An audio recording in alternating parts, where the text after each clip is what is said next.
Hi everyone दोस्तों, तो कैसे हैं आप लोग। आई होप आप लोग बहुत अच्छे होंगे, अपने घर में होंगे, स्वस्थ होंगे, मस्त होंगे।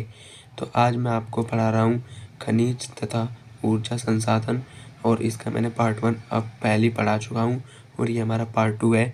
तो आइए हम इसे पढ़ते हैं। इससे पहले अगर वीडियो अच्छी लगेगी तो वीडियो को लाइक करिएगा और चैनल को सब्सक्राइब करिएगा। मेरा नाम है अनुराग यादव और मैं आपका स्वागत करता हूँ स्टडी बाई अनुराग यादव पर। तो आइए हम पढ़ते हैं। लौह अयस्क के उत्पादन का केंद्र बादाम पहाड़, गुरु महिसानी, किरीबुरी, मतलब यहाँ जो है ये सब बादाम पहाड़ियों में और किरीबुरू में और गुरु महिसानी आदि जगहों पर लोहे का उत्पादक ज़्यादा है। दुर्गा लौह अयस्क उत्पादक क्षेत्र छत्तीसगढ़ में है, आप इसे याद रखिएगा। मैग्नीज का प्रयोग स्टील, फेरोमैग्नीज, ब्लीचिंग पाउडर, कीटनाशक और पेंट बनाने में होता है। तो जो हमारा मैग्नीज है ना, तो उसके जो उपयोग है यानी किस किस में बनाने में काम आता है, तो हमारा स्टील, फेरोमैग्नीज, ब्लीचिंग पाउडर, कीटनाशक और पेंट बनाने में काम आता है। तो आप इसे याद रखिएगा, ये पेपर में इम्पोर्टेंट है। उड़ीसा में 33% मैग्नीज पाया जाता है। एमपी में यानी मध्य प्रदेश में 22% मैग्नीज पाया जाता है। कर्नाटक में हमारा 15% मैग्नीज पाया जाता है। तांबा के उपयोग बिजली के तार, इलेक्ट्रॉनिक, रसायन उद्योग जो है वो सब पाए जाते हैं। यानी जो तांबा का तार होता है ना, वो बिजली के तार में उपयोग होता है और रसायन उद्योगों में, इलेक्ट्रॉनिक में उपयोग किया जाता है। मध्य प्रदेश की बालाघाट खानों में भारत का 52% तांबा मिलता है। राजस्थान की बालाघाट खानों में भारत का 48% तांबा मिलता है। तो आप इसे याद रखिएगा, ये पेपर में इम्पोर्टेंट है और पेपर में एमसीक्यू में ये पूछा जाता है। और इस चैप्टर से जो है हमारा 10 नंबर का क्वेश्चन बनता है। और आपने अगर पार्ट 1 नहीं देखा है तो आप पार्ट 1 देख लीजिएगा, तो आपको ये और अच्छे से समझ में आएगा। और इसका लिंक मैंने डिस्क्रिप्शन में डाल दिया है। तो आइए हम आगे पढ़ते हैं। तो हमारा आगे है एल्युमिनियम के अयस्क को बॉक्साइट कहते हैं। आप इसे याद रखिएगा, ये पेपर में इम्पोर्टेंट है। बॉक्साइट के मुख्य भंडार अमरकंटक के पठार, मैकाल पहाड़ी और बिलासपुर का कहानी में पठारी क्षेत्र में है। ये इम्पोर्टेंट है और पेपर में पूछा जाता है। यानी बॉक्साइट जो होते हैं, तो मैं आपको बॉक्साइट बता दूं, तो बॉक्साइट जो होते हैं वो एल्युमिनियम ही होते हैं और इनके अयस्क को ही हम बॉक्साइट कहते हैं। तो आप इसे याद रखिएगा, पेपर में इम्पोर्टेंट है। और जो हमारा एल्युमिनियम है वो अमरकंटक में, मैकाल की पहाड़ियों और बिलासपुर में पाया जाता है। तो बॉक्साइट का मुख्य उत्पादक उड़ीसा है, जहाँ 45% का उत्पादन होता है। यानी पूरे विश्व का 45% भाग जो है हमारा उड़ीसा में पाया जाता है। उड़ीसा में बॉक्साइट के भंडार पंचमतल, माली और कोरापुट जिले में है। ये इम्पोर्टेंट है और ये पेपर में पूछा जाता है, आप इसे याद रखिएगा। अभ्रक के प्रयोग insulation property, high voltage, electronic उद्योग में किया जाता है। यानी जो अभ्रक है ये इम्पोर्टेंट है और ये एक बहुत कठोर धातु होती है। जो ये है ना, ये हमारी इंसुलिन और जो बड़ी बड़ी प्रॉपर्टियाँ होती हैं लोगों की उसमें, और हाई वोल्टेज यानी जो बड़े बड़े वोल्टेज होते हैं, और इलेक्ट्रिक उद्योगों में इसका प्रयोग यानी फैक्ट्रियों में किया जाता है। तो अभ्रक छोटा नागपुर यानी जो झारखंड में है,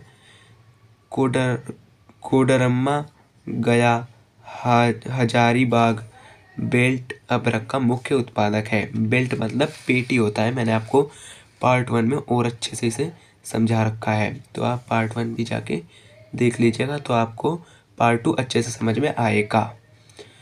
तो खनन के दुष्प्रभाव, यानी जब कहीं पर भी खनन होती है ना, तो वहाँ के दुष्प्रभाव यानी वहाँ के जो हमारी हानियाँ वो है। ये पेपर में 5 नंबर में पूछा जाता है, तो मैं आपको इसके 5 पॉइंट बताता हूँ और आपको पेपर में वही लिख के चले आना है। तो खनन के आसपास के इलाके में धूल की भारी समस्या हो सकती है, ये हमारा पहला है। यानी जहाँ खनन होता है ना, तो वहाँ पर मशीनें चलती हैं और लोग हथौड़े, कील लेके लगते हैं खोदने के लिए, तो वहाँ पर धूल ही धूल उड़ती है जब हवा चलती है, तो उस इलाके में भारी धूल हो सकती है और जिसके कारण लोगों को खांसी जुकाम जैसी बीमारियां भी हो सकती हैं। दूसरा है, खान से निकलने वाली स्लरी से सड़कों और खेतों को नुकसान पहुंचता है। यानी जो खान होती है, जो हम खोदते हैं, तो उसमें से जो स्लरी यानी जो गंदगी निकलती है ना, जो मिट्टी निकलती है, उसे हम रोडों पे और खेतों में डालते हैं ना, तो उससे हमारी फसल खराब हो जाती है और रोड भी टूट जाते हैं। तो हमारा तीसरे प्रकार का है, इन इलाकों में गंदगी अधिक रहती है।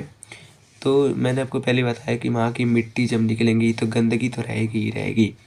तो हमारा चौथा है, खनिजों को सांस मतलब जो खनिक होते हैं, यानी जो खनिज निकालने के लिए उसमें खनन करते हैं, उन्हें सांस लेने की बीमारी का खतरा अधिक रहता है। यानी वो उन्हें सांस लेने में बहुत ज़्यादा दिक्कत होती है। खनन वाले क्षेत्र में सांस की बीमारी के केस ज़्यादा आते हैं। तो ये भी इसका 5वां पॉइंट था। तो आई होप आपको खनन के दुष्प्रभाव अच्छे से समझ में आ गए होंगे। तो आइए हम थोड़ा सा और पढ़ लेते हैं। तो इसमें हमारा आगे है, ऐसे संसाधन जिनसे हमें ऊर्जा मिलती है उसे ऊर्जा संसाधन कहते हैं। तो जिससे हमें ऊर्जा मिलती है, जैसे सौर ऊर्जा और हमारा पवन ऊर्जा हुआ, तो इसके भी 2 भाग होते हैं। ऊर्जा संसाधन के 2 प्रकार होते हैं, पहला परंपरागत संसाधन, दूसरा गैर परंपरागत संसाधन। तो हमारा परंपरागत संसाधन यानी पहला संसाधन है, इस संसाधनों का बहुत दिनों से उपयोग होता आ रहा है, उसे परंपरागत संसाधन कहते हैं। यानी जैसे कोयला हुआ, हमारा पेट्रोल हुआ, डीजल हुआ, तो ये सब हमारा परंपरागत संसाधन है।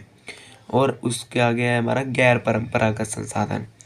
तो ऐसे संसाधन जिन जिन जो है जो संसाधनों का आविष्कार अभी अभी हुआ है, जैसे हमारा सौर ऊर्जा, पवन ऊर्जा और ज्वारीय ऊर्जा।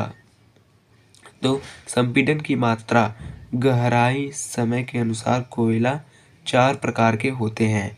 तो आइए मैं आपको कोयलों को देखो।